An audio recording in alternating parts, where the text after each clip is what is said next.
Russia Ukraine యుద్ధం మరో స్థాయికి చేరుకుందనటంలో సందేహం లేదు. అయితే ఇది ముగింపునకు వచ్చే ముందు మరిన్ని ఆందోళనకర పరిస్థితులు కనిపిస్తున్నాయి. చాలా నియమ నిబంధనల మధ్య ఉక్రెయిన్ దూకుడుగా వ్యవహరించలేదు.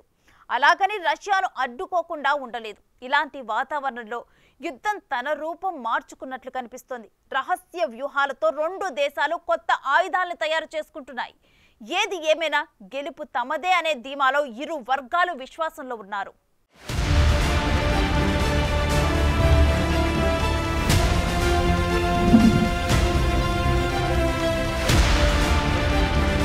రెండున్నర ఏళ్లుగా కొనసాగుతున్న రష్యా ఉక్రెయిన్ యుద్ధంలో రెండు దేశాలు యుద్ధ వ్యూహాలను పర్ఫెక్ట్ గా అమలు చేస్తున్నాయి. అందుకే ఈ యుద్ధం ఇంతకాలం సాగిందని చెప్పొచ్చు. అయితే రష్యాకున్న సామర్థ్యాన్ని ఎవ్వరూ తక్కువ అంచనా వెయ్యలేని పరిస్థితి. రష్యా పదే పదే ఉక్రెయిన్ విద్యుత్ కేంద్రాలను లక్ష్యంగా చేసుకుంటూ పోరాటం సాగిస్తోంది. ఉక్రెయిన్ పౌరులను చీకట్లోకి నెట్టడానికి ప్రయత్నిస్తోంది. గడ్డకట్టే శీతాకాలంలో హీటర్లు లేకుండా చేయడాన్ని రష్యా యుద్ధ ఆయుధంగా ఉపయోగించుకుంటోంది.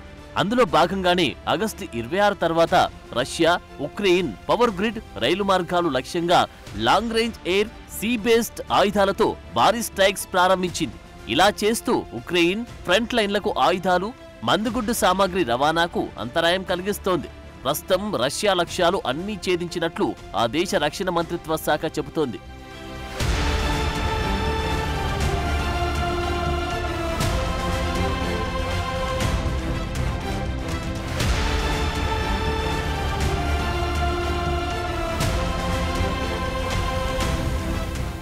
రష్యా ఒక రాత్రిలో ఉక్రెయిన్ అంతటా పవర్ గ్రిడ్లను లక్ష్యంగా చేసుకుని భారీ క్షిపణి, డ్రోన్ దాడులను మొదలుపెట్టిన తర్వాత జెలెన్స్కీ తన పాశ్చాత్య భాగస్వామ్యుల సహాయాన్ని త్వరగా అందివ్వాలని కోరారు.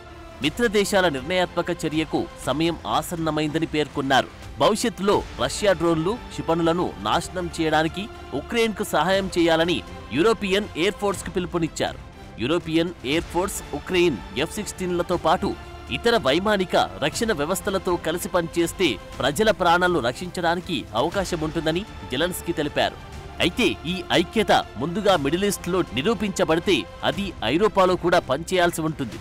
అందుకే ఈ గ్యాప్లో అమెరికా, బ్రిటన్, ఫ్రాన్స్ ఇతర భాగస్వామ్యులకు రష్యాను అరికట్టడంలో సహాయం చేయమని జెలెన్స్కీ పదే పదే విజ్ఞప్తులు చేస్తూనే ఉన్నారు.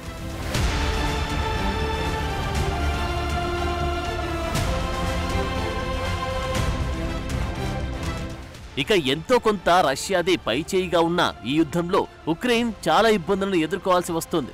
తమకు మిత్రులుగా ఉన్న పాశ్చాత్య మిత్ర దేశాలు ఉక్రెయిన్కు భారీ మొత్తంలో సైనిక సామాగ్రిని అందించినప్పటికీ వాటిని ఉపయోగించడానికి కఠినమైన షరతులు విధించారు. ఒకవేళ ఉక్రెయిన్కు పూర్తి స్వేచ్ఛనిస్తే రష్యా మరింత తీవ్రమైన నిర్ణయాలు తీసుకుంటుందని ఆందోళన వల్ల ఇలా చేయాల్సి వచ్చింది. అందుకే పాశ్చాత్య దేశాలు రష్యాలోని క్షిపణి, డ్రోన్ లాంచ్ సైట్లను దాడి చేయడానికి ఉక్రెయిన్కు ఇచ్చిన ఆయుధాలను ఉపయోగించకూడదని నిషేధించాయి.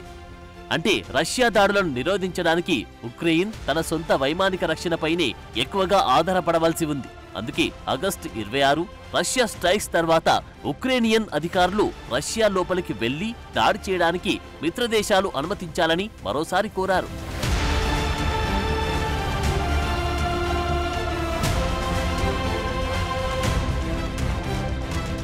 ఇక యుద్ధ భూమిలో ప్రస్తుత పరిస్థితిపై అగ్రరాజ్యం అమెరికా అధ్యక్షుడు జో బైడెన్ స్పందించారు. తాజాగా ఉక్రేనియన్ నగరాలు, ఇంధన మౌలిక సదుపాయాలపై రష్యా దాడులను దౌర్జన్యం అని అభివర్ణించారు. వైట్ హౌస్ విడుదల చేసిన ఒక ప్రకటనలో అమెరికా అధ్యక్షుడు దాడులను తీవ్రంగా ఖండించారు. ఈ దారుణమైన దాడి ఉక్రేనియన్ పౌరుల మరణాలకు దారితీసిందని, 2 డజన్లకు పైగా క్లిష్టమైన పవర్ సైట్లను లక్ష్యంగా చేసుకోవడం హేయమైన చర్యగా బైడెన్ వ్యాఖ్యానించారు. ఈ సందర్భంగా బైడెన్ కీలక వ్యాఖ్యలు చేశారు. ఉక్రెయిన్లో రష్యా ఎప్పటికీ విజయం సాధించదని, ఉక్రేనియన్ ప్రజల ఆత్మ ఎప్పటికీ విచ్ఛిన్నం కాదు అని వెల్లడించారు. ఉక్రెయిన్కు మద్దతుగా 50కి పైగా దేశాల కూటమికి అమెరికా నాయకత్వం వహిస్తుందని జో బైడెన్ తెలిపారు. ఇలాంటి పరిస్థితుల మధ్య ఉక్రెయిన్లో రష్యాకు చెందిన ఆర్థోడాక్స్ చర్చి శాఖను నిషేధించారు. ఇలా చేసిన ఉక్రేనియన్ ఎత్తుగడలను రష్యా తీవ్రంగా ఖండించింది. ఇది క్రైస్తవ మతంపై దాడి అని, మత స్వేచ్ఛకు తీరని దెబ్బ అని రష్యా వ్యాఖ్యానించింది. ఉక్రెయిన్ దాని నిజ స్వరూపాన్ని చూపించిందంటూ రష్యా మతం మార్గంలో కొత్త వ్యూహానికి తెరలేపింది. ఆర్థోడాక్స్ చర్చిని నిషేధించడం మత స్వేచ్ఛపై బహిరంగ దాడిగా పేర్కొంది. రష్యాతో అనుసంధానించబడిన ఉక్రేనియన్ ఆర్థోడాక్స్ చర్చిని నిషేధించడానికి ఉక్రేనియన్ చట్టసభ సభ్యులు గత వారం పాటు వేసిన తర్వాత ఈ పరిణామం చోటు చేసుకుంది.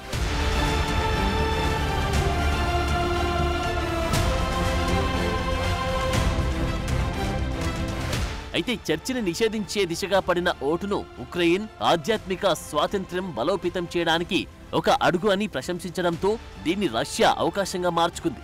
ఇది క్రైస్తవ మతంపై జరుగుతున్న దాడిగా పేర్కొంది. అలా అయితే ఇలా ప్రచారం చేయడం, గూఢాచారులకు ఆశ్రయం కల్పించడం ద్వారా రష్యా యుద్ధాన్ని ప్రోత్సహిస్తుందని ఉక్రెయిన్ ఆరోపిస్తుంది. ఇక ఉక్రేనియన్లలో ఎక్కువ మంది ఆర్థోడాక్స్ క్రైస్తవులు కాగా స్వతంత్రంగా నడిచి ఆర్థోడాక్స్ చర్చ్ ఆఫ్ ఉక్రెయిన్ మధ్య చీలిక ఎప్పటినుంచో ఉంది. దీనికి 2019లో ప్రపంచ ఆర్థోడాక్స్ ఇండెక్స్ కూడా గుర్తించింది. అయితే రష్యా 2022లో ఉక్రెయిన్పై దాడి చేసిన తర్వాత ఉక్రెయిన్ ఆర్థోడాక్స్ చర్చ్ రష్యా నుంచి దూరం కావడం ప్రారంభించింది. ఈ సంస్థకు విదేశాల్లోని ఇతర ఆర్థోడాక్స్ చర్చి శాఖలతో సంబంధాలు లేవని తిరస్కరించింది. అటు రష్యా కూడా తమ దేశంలోని ఆర్థోడాక్స్ చర్చి పెద్దలు కొందరిపై నేరారోపణలు వేసి దర్యాప్తు చేస్తోంది. ఈ వాతావరణంలో యుద్ధంలో వ్యూహాత్మక ఎత్తులు, పై ఎత్తులు అంతర్జాతీయంగా విభజన రాజకీయాలకు తావిస్తున్నట్లు విశ్లేషకులు కూడా భావిస్తున్నారు.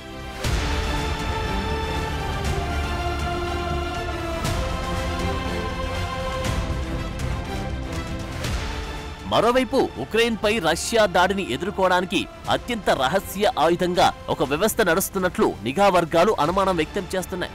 సోషల్ మీడియాలో జరుగుతున్న ప్రచారం ప్రకారం ఉక్రేనియన్ పౌరులతో ఒక రహస్య నెట్వర్క్ రష్యా కేంద్రంగా రహస్య కార్యకలాపాలను ప్రోత్సహించడానికి ప్రయత్నిస్తున్నట్లు వార్తలు వస్తున్నాయి. ఈ గ్రూప్ రష్యన్ లైన్ల వెనుక జీవిస్తూ పోరాటం చేస్తుందని అనుకుంటున్నారు. ఉక్రేనియన్ ప్రత్యేక దళాలచే నిర్వహించబడుతున్న ఈ ప్రతిఘటన ఉద్యమం నానాటికి పెరుగుతోందని దానికి సంబంధించిన ఓ కమాండర్ చెప్పినట్లు నివేదికలు వస్తున్నాయి. ఇందులో పెద్దలు, యువకులు, మగ, ఆడ, ఉక్రెయిన్కు విధేయులుగా ఉన్న ఎవరైనా చేరవచ్చంటూ ఆహ్వానం అందుతున్నట్లు తెలుస్తోంది.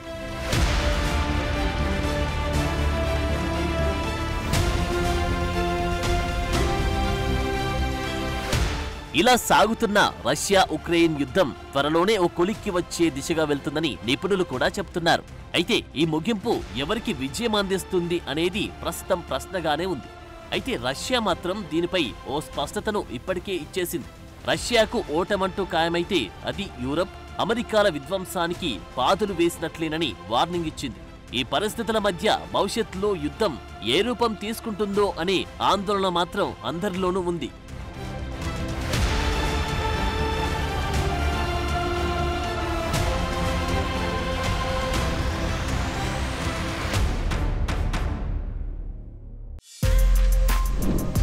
For more videos like this, subscribe Big TV channel.